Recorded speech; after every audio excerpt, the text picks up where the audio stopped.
V mene Otca i Syna i Svätého Ducha. Amen. Drahí bratia a sestry, i tento týždeň sme čítali vo Svetom Evanjeliu v 5. hlave od Matúša: ak vaša spravodlivosť nebude väčšia ako spravodlivosť knížnik týchto farizejov a zákonníkov, nevojdete do nebeského kráľovstva, hovorí Spasiteľ. Trošku som sa zamýšľal nad tým a tak by som možno aj povedal, že možno i tak sa dá tomu rozumieť, ak vaša spravodlivosť nebude väčšia ako obyčajná ľudská spravodlivosť, nevojdete do nebeského kráľovstva. Lebo ľudská spravodlivosť je Božia spravodlivosť. My žijeme skôr ľudskou spravodlivosťou. Ľudská spravodlivosť je poviazaná s naším ego. Ona väčšinou je postavená na tom, ako sa ľudia správajú k nám, voči nám, čo hovoria o nás, čo hovoria k nám.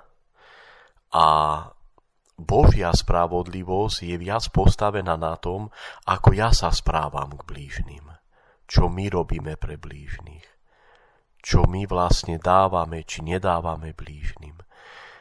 Čiže vlastne Božia spravodlivosť je skôr postavená na láske k blížnemu, je postavená na Božom milosrdenstve. Je to vlastne skôr milosrdenstvo. V ľudskej spravodlivosti nie je milosrdenstva, je tam skôr posudzovanie, odsudzovanie. Čiže i cirkevní otcovia hovoria, že ľudská spravodlivosť je postavená, lebo je veľakrát zviazaná aj s démonom neprajnosti, zla, urazenosti, strachov, hnevov. A takto mohlo byť aj u vtedajších súčasníkov nášho Spasiteľa, Ježiša Krista, ktorí možno nevnímali už Božiu spravodlivosť, lebo môže byť človek natoľko zaslepený svojou spravodlivosťou, že nevnímam už potreby toho druhého, alebo nevnímam ani to, čo chce odo mňa Boh. Preto je veľmi, veľmi dobré zriekať sa takého ducha nespokojnosti, lebo naša spravodlivosť, ona sa veľakrát prejavuje aj takou nespokojnosťou. Že nie sme spokojní s tým, čo je. Nie sme spokojní s tým, ako nás podelili. Nie sme spokojní tým, ako prebehlo, čo ja viem, dedické konanie, že nás nespravodlivo podelili. Sestra dostala vinicu a záhradu, ja som zdedil iba bráničku do tej záhrady napríklad. A takto veľakrát ľudia žijú potom roky v takom škrípaní zubov. Škrípe zubami jeden na druhého, lebo ten má viac, ten dostal, a ja som dostal menej. To už vlastne je prekliatie, lebo ja keď škrípem zubami na iného, ja už nosím v sebe prekliatie.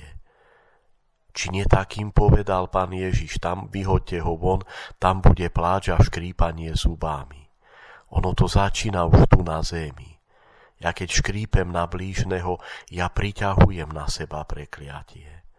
Lebo už je tam neprajnosť, závisť, zlosť na iného. Človek si to nejako neuvedomuje, lebo my nie sme citliví na vnútorné zlo. My to transformujeme na našu spravodlivosť.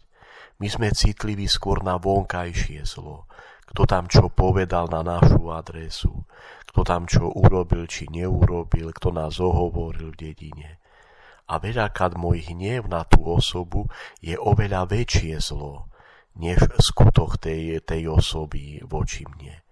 Preto i ďalším takým liekom, okrem zriekania sa ducha tej nespokojnosti, je ďakovanie Bohu za všetko. Za každú situáciu. Ďakovanie Bohu.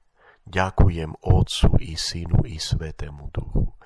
V ďakovaní je aj tajomstvo nášho fyzického zdravia. Keď ďakujem za každú situáciu, či príjemnú, či menej príjemnú. A v ďakovaní je aj cesta do neba, cesta k našej spáse. ďakujem a odpusť. Tieto dve slovíčka sa naučiť užívať v našich rodinách, pri príbuzenských kontaktoch, na pracovisku. Buď ďakujem, alebo odpusť. To sú dve autá, dva kone, ktoré ťa povezú do nebeského kráľovstva. Sláva Isusu Christu.